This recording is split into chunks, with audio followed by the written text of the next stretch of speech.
Hey beauties, welcome back to my channel. I am so excited. Today we are I'm so excited for this. I just received yesterday the new foundation from Anastasia Beverly Hills. Ta-da! And I already picked out my shade.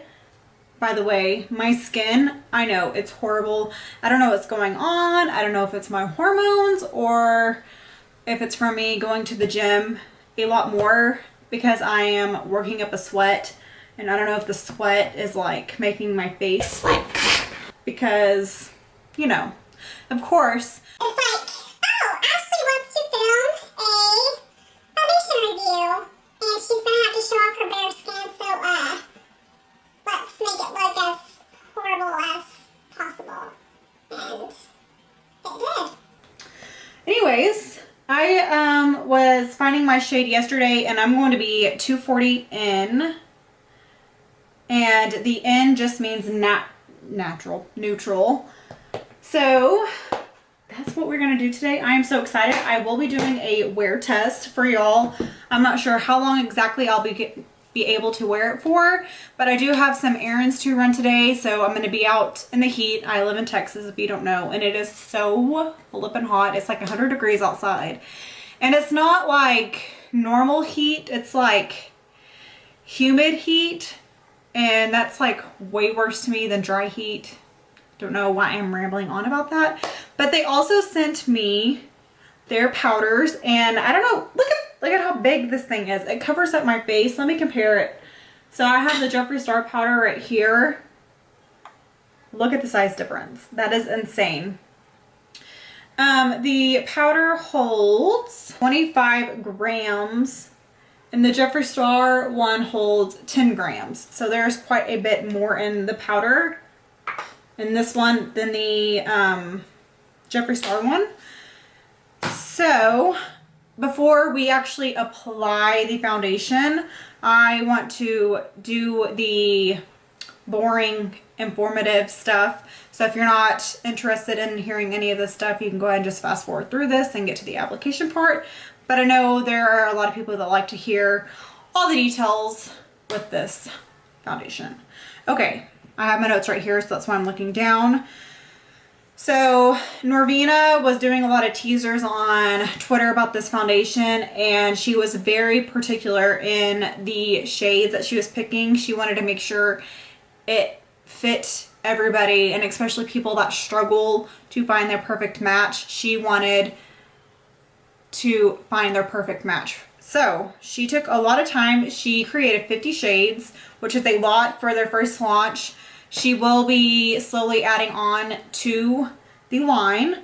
They are fragrance-free and alcohol-free. They are dermatologist tested, clinically tested, ophthalmologist tested. They are comedogenic.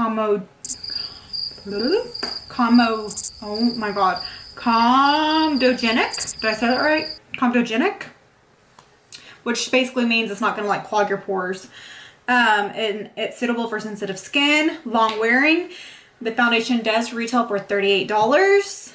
It has 1 fluid ounce, which is your typical amount for a foundation. And it launched on Anastasia Beverly Hills website the 4th. Today is the 7th, so it launched 3 days ago on their website.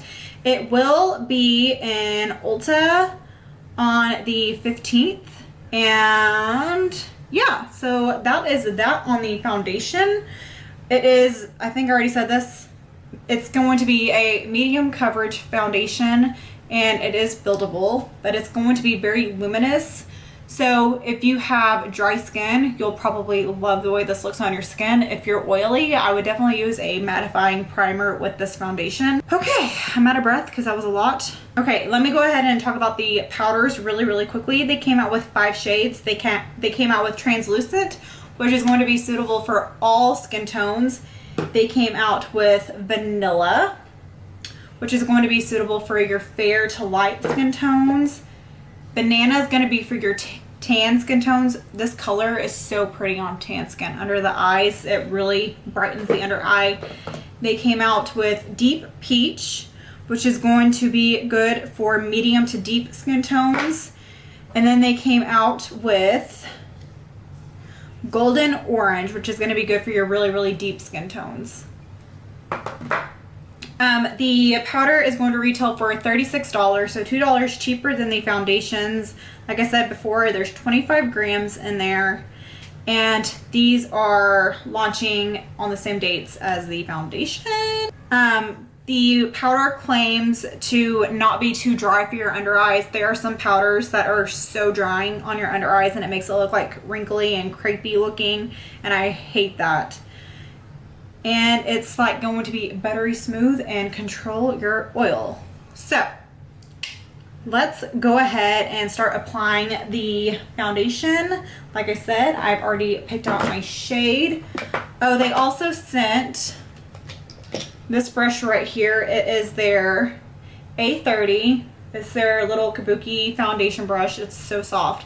So I am going to apply half of my face with the brush and half with just my Real Techniques sponge to compare which side I like best. And that brush is not new. They've had it in their collection already.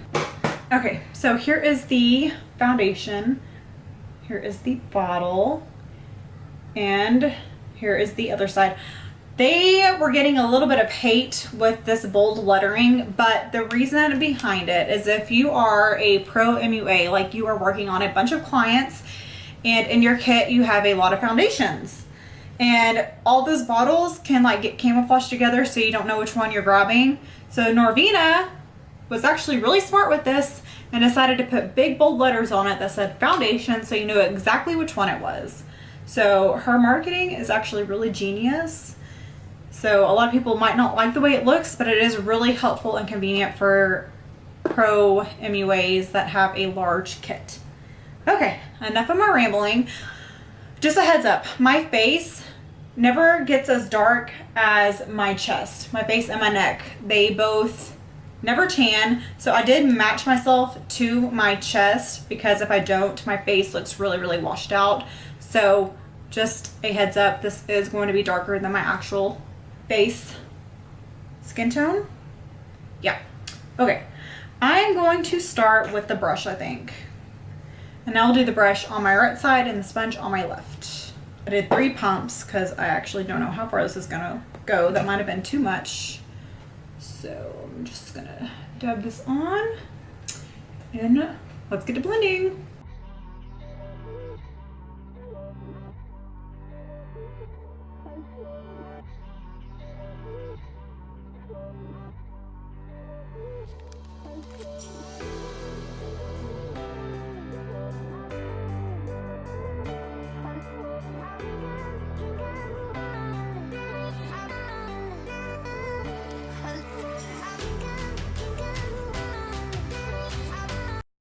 Okay, and this is half of my face with the foundation on, and then reality.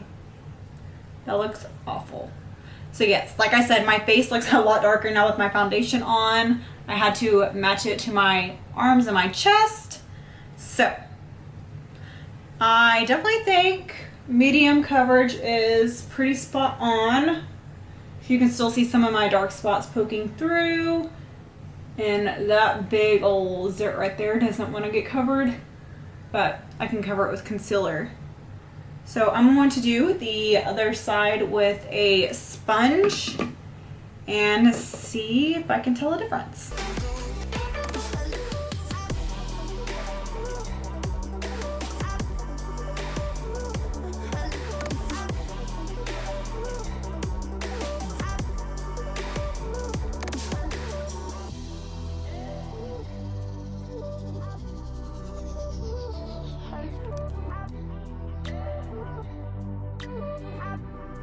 So kind of like I figured, I prefer the sponge side. I just like the application better with the sponge. I feel like it's more smooth and pressed into the skin.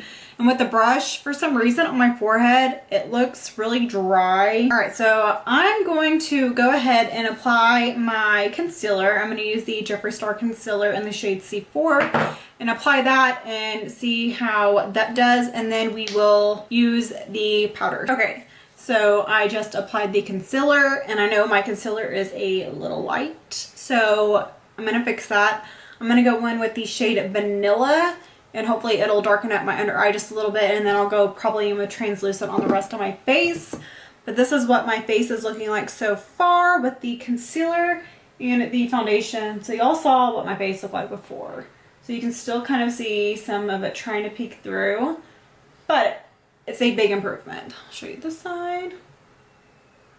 And it is a very pretty finish. I have dry skin personally, so I prefer a luminous foundation versus a super matte, because matte really can bring out, if I do have, like if I'm having a really bad skin day, it can really bring it out. And that ain't cute. So, great. We're going to go in with Vanilla. And this is what the inside of it looks like. Very big holes, which I appreciate. I appreciate a big hole every now and then. Ooh. Yeah, I said it. Okay.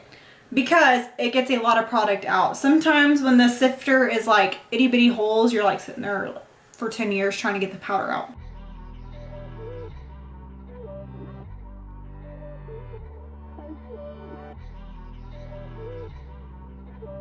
Ooh.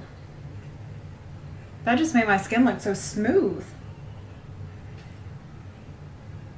I'm looking up close. And I forgot to put on my pore filling primer that I always do. And I'm not just saying this, but this powder, I mean, my pores are still visible, don't get me wrong. I'm not going to be that person, oh my god, my pores are gone. But it really did make them much less prominent. Alright, and that is my concealer spots set. It really made my skin look super smooth. Like, I'm not just saying that, but it looks really smooth.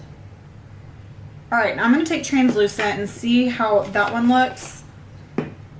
Hopefully it doesn't give like a white cast. That's one thing that I was kind of worried about. And I'm going to take my Anastasia A20 brush and just start lightly setting the rest of my face.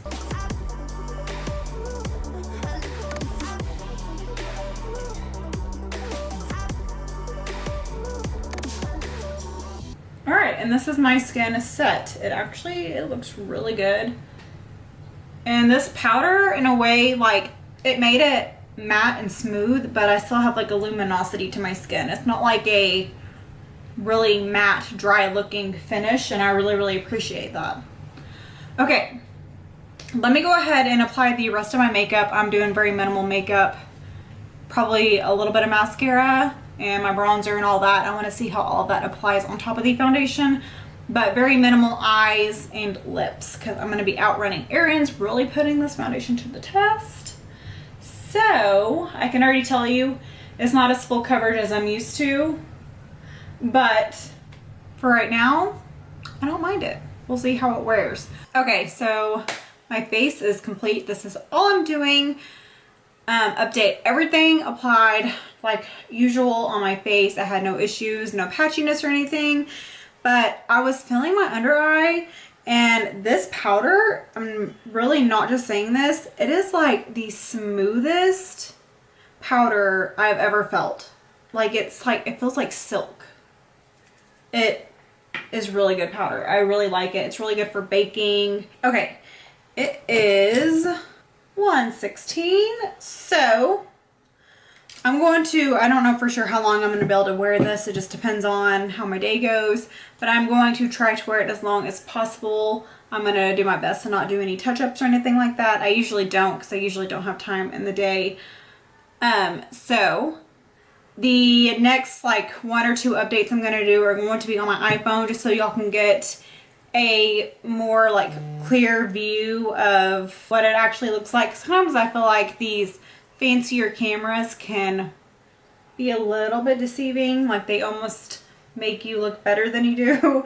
So I want to use my iPhone a few times, and I'll probably be in the car or wherever, so y'all can get like the real natural lighting. So I'm gonna go about my day, and I will be checking in with y'all and giving y'all updates, and then my last check-in will be back in here, and I will give y'all my final thoughts. Okay, so this is my first check-in on my iPhone. I just got back from the grocery store. It is around 3:15, so it's been about 2 hours. Well, that's annoying. I've been wearing my sunglasses. And you know how that goes with your foundation. But besides that, I still look pretty good. I mean, I'm getting a little dewy, but I don't mind it. I actually like foundation after it's been really warmed up to your skin a little bit. So yeah, this is where we're at. Still looking fantastic. I will check in just a little bit, and I will probably have my daughter with me at that point. So just a heads up. Okay, it is 5:15, so we are, hi Brooklyn. We are, yes, I'm vacuuming, I stopped. We are 4 hours in and still looking good besides my sunglasses marks. Don't feel like fixing those, so we're gonna have to deal with those for the rest of the video. You can still see my acne spots poking through. But besides that, that's the only thing that's bugging me, and that's just my skin. Okay, so this is the final check-in. I am tired. It is 8:35, so I've had this on for just over 7 hours.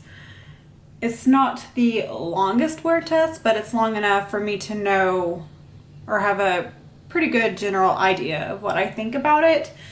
Because the longest I typically would wear a foundation at most would be 12 hours. And that's if I've like had a super long day. So if this foundation fell apart within those last few hours, then we would have some issues. But I can just tell by the way it's wearing that I wouldn't. So I feel pretty confident that I can give y'all a pretty good idea of what I'm thinking. And I really like it a lot. So you can see that I am pretty dry skin, or I have pretty dry skin because I haven't touched up at all. And this is a luminous foundation, and I do feel like it is really pretty and luminous, but I'm not like so over the top oily. So that kind of will give you an idea. If you are dry like me, then I think you'll really, really like this foundation. And this powder is really, really good as well. I even used a dewy primer. I used the Becca Backlight primer, and it's very like dewy, and it kind of gives you like a shiny glow type look. So I even have that on underneath the foundation. So let me go ahead and zoom y'all really close and personal. Okay, so you can see this is for my sunglasses. I already pointed that out. And you can tell that it is a medium coverage just because you can kind of see my blemishes trying to poke through here on the neck. My smile lines are creasing, but not horrible. I've had foundations do way worse than this, and I'll show you the other side over here. And the forehead looks pretty good. Nothing's breaking apart too bad. My nose, it's about normal. My nose right here, it's worn off because I've been rubbing my nose. That's my bad. So in general, this looks pretty dang good, and I really, really like this foundation. So if you are in shop for a luminous finish foundation, then I would highly recommend this. It is medium coverage, but it can be buildable. If you want more coverage in certain spots, it does definitely build up. And like I said, I really like the powder. It really made my skin look really smooth and flawless. And I have nothing but positive things to say. Besides, I just wish it was full coverage. I'm a full coverage type of person. It's just who I am. If I'm putting makeup on, it's going to be full coverage. But I will definitely be continuing to wear this. If I want a little extra coverage, I might go in with my Hourglass Vanish Stick for more coverage in some areas. But I really like it. And I think Norvina did really good with all the undertones. Let me know down in the comments if y'all are going to be purchasing this. If I were you, I would definitely wait to purchase it in store. That way you can get a general idea and swatch it. I mean, that's just my personal opinion. I have a really hard time finding my matches online. And if you do go into the store, just a heads up, their lighting in there is typically warmer than normal. So if you are going to go in to the store and test it out, I would swatch it on your neck, go outside in the natural lighting and look at it and decide from there, because their lighting is always super deceiving. Anyways, I gotta go. I gotta put my daughter to bed. She has to wake up early for school tomorrow. But I will see y'all very soon, because I'm about to get my Jacking Eye palette, and I will be doing a video on that as well. So I will see y'all shortly, but until then, I love y'all.